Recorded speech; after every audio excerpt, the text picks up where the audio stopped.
కొలంబో వేదికగా ఇండియా శ్రీలంక జట్ల మధ్య జరుగుతున్న రెండవ టెస్ట్ మ్యాచ్ చివరి దశకు చేరుకుంది. ఈ మ్యాచ్ లో శ్రీలంక జట్టు ఎంతగా పోరాడుతున్నప్పటికీ భారత్ జట్టు ప్రదర్శిస్తున్న ఆధిపత్యం ముందు ఆ పోరాటం ఏమాత్రం సరిపోవడం లేదు. అసలు శ్రీలంక ఈ మ్యాచ్ లో గెలుస్తుంది అనే ఆశ కానీ, కనీసం డ్రా చేసుకుంటుంది అనే సూచనలు గానీ ఎక్కడా కనిపించడం లేదు. ప్రతి సెషన్లోనూ, ప్రతి ఓవర్లోనూ టీమిండియా ఆటగాళ్లు తమదైన శైలిలో చెలరేగుతూ ప్రత్యర్థిపై పైచేయి సాధిస్తున్నారు. 4వ రోజు ఆటలో కూడా ఇదే తీరు కొనసాగింది అనడంలో ఎలాంటి సందేహం లేదు. అయితే ఇక్కడ మనం ప్రధానంగా మాట్లాడుకోవాల్సిన విషయం ఒకటి ఉంది.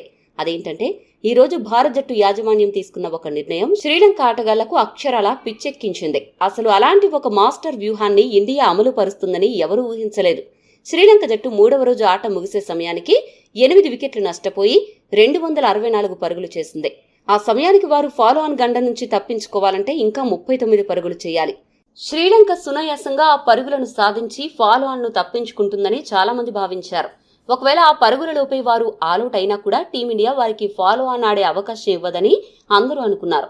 ఎందుకంటే చివరి రోజు పిచ్ పై బ్యాటింగ్ చేయడం కష్టం కాబట్టి భారత జట్టే స్వయంగా రెండవ ఇన్నింగ్స్ ఆడి వేగంగా పరుగులు సాధించి ఆ తర్వాత శ్రీలంకకు ఒక భారీ లక్ష్యాన్నిచ్చి చివరి రోజు బ్యాటింగ్ ఆహ్వానిస్తుందని అందరూ లెక్కలు వేసుకున్నారు. కానీ సరిగ్గా ఇక్కడే భారత జట్టు కెప్టెన్ గిల్ అలానే కోచ్ గంభీర్ ఒక సూపర్ ప్లాన్ వేశారు. శ్రీలంక మొదటి ఇన్నింగ్స్ లో 290 పరుగులకే ఆలౌట్ అవ్వడంతో ఫాలో ఆన్ గండాన్ని గట్టెక్కలేకపోయింది. భారత్ జట్టుకు 213 పరుగుల భారీ ఆధిక్యం లభించింది. అప్పుడు అందరి అంచనాలను తలకిందులు చేస్తూ ఇండియా ఒక సంచలన నిర్ణయం తీసుకుంది. తాము రెండవ ఇన్నింగ్స్ ఆడకుండా శ్రీలంకకే ఫాలో ఆన్ ఆడేలా వారిని మళ్లీ బ్యాటింగ్ కు ఆహ్వానించింది. ఒకవేళ ఇండియా బ్యాటింగ్ చేసి లక్ష్యాన్ని నిర్దేశిస్తే ఆ లక్ష్య ఛేదనలో శ్రీలంక వికెట్లు కాపాడుకుంటూ డిఫెన్సివ్ గా ఆడి వర్షం పడే వాతావరణ పరిస్థితులను తమకు అనుకూలంగా మార్చుకుని మ్యాచ్ ను డ్రా చేసుకునే ప్రమాదం ఉంది. అందుకే శ్రీలంకను త్వరగా ఆలౌట్ చేసి మ్యాచ్ ను పూర్తిగా గుప్పెట్లోకి తెచ్చుకోవాలనే ధీమాతోనే ఇండియా శ్రీలంకను ఫాలో ఆన్ ఆడించింది. ఈ నిర్ణయంతో శ్రీలంక తీవ్ర ఒత్తిడిలోకి నెట్టబడింది. అదే సమయంలో భారత బౌలర్లు టాప్ క్లాస్ బౌలింగ్ చేయడంతో శ్రీలంక 4వ రోజు ఏకంగా 6 వికెట్లు నష్టపోయి కేవలం 16 పరుగుల ఆధిక్యాన్ని మాత్రమే సాధించగలిగింది. ఇక ఇప్పుడు 5వ రోజు వర్షం పడినా సరే కనీసం 2 లేదా 3 గంటల ఆట అయితే ఖచ్చితంగా ఆడొచ్చు.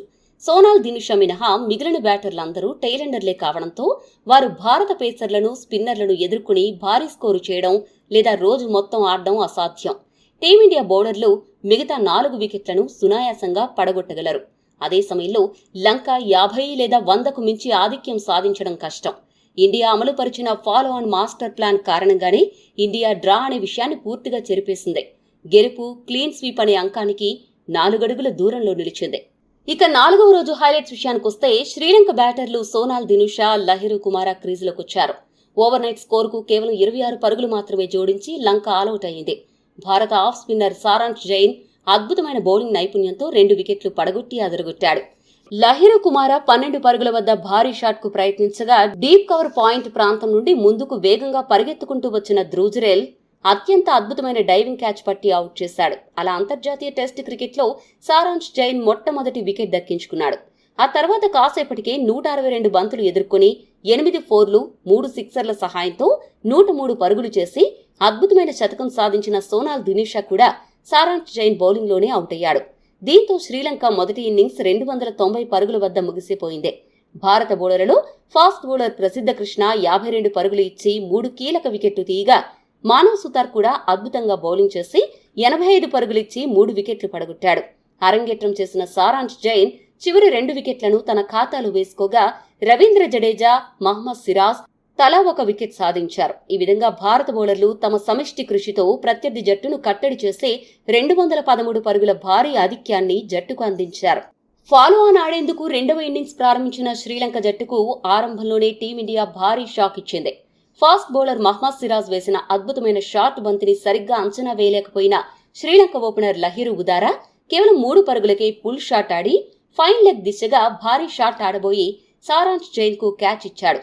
దీంతో శ్రీలంక 5 పరుగులకే తొలి వికెట్ కోల్పోయింది. అయితే ఈ సమయంలో మరో ఓపెనర్ కమిల్ విశారా, 1 డౌన్ బ్యాటర్ పసింధు సూర్య బండారా భారత బౌలర్లపై ఎదురుదాడికి దిగారు. వీరు రెండవ వికెట్ కు వేగంగా 58 పరుగుల భాగస్వామ్యాన్ని నెలకొల్పారు.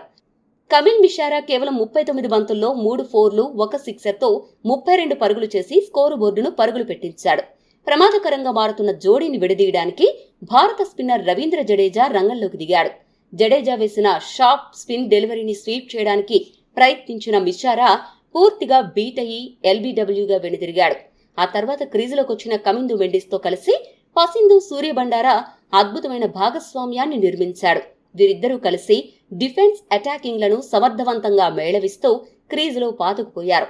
ఈ క్రమంలో కమిందు మెండిస్ ప్రసిద్ధ కృష్ణ వేసిన షార్ట్ బాల్ ను ఫైన్ లెగ్ మీదుగా సిక్సర్ గా మలిచి 92 బంతుల్లో 2 4లు 3 సిక్సర్లతో 55 పరుగులు సాధించి ఈ సిరీస్ లో తన మొట్టమొదటి అర్ధశతకాన్ని నమోదు చేసుకున్నాడు.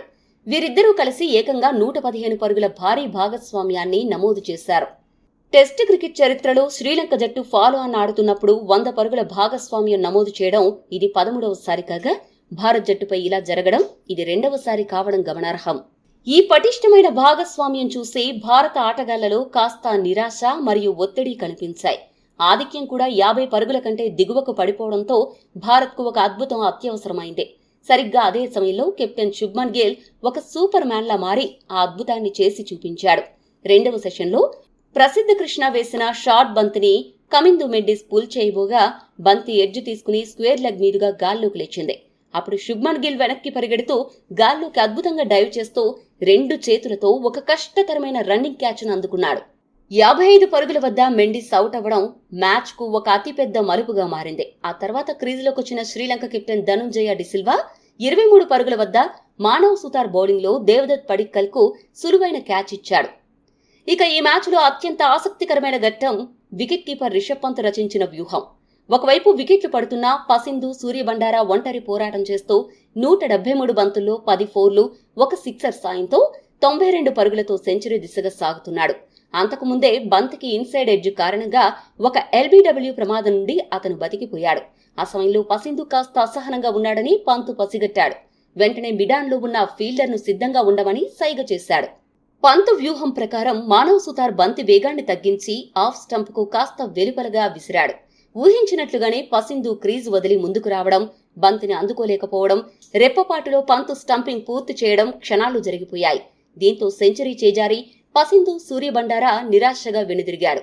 అయితే కొలంబో పిచ్ పై ఒకే టెస్ట్లో 2 ఇన్నింగ్స్లోనూ హాఫ్ సెంచరీలు అనగా మొదటి ఇన్నింగ్స్లో 80 మరియు 2వ ఇన్నింగ్స్లో 92 పరుగులు చేసిన బ్యాటర్గా అతను నిలిచాడు. 2018లో ధనుష్క గుణతిలక తర్వాత ఈ ఘనత సాధించిన శ్రీలంక ఆటగాడిగా పసింధు రికార్డు సృష్టించాడు.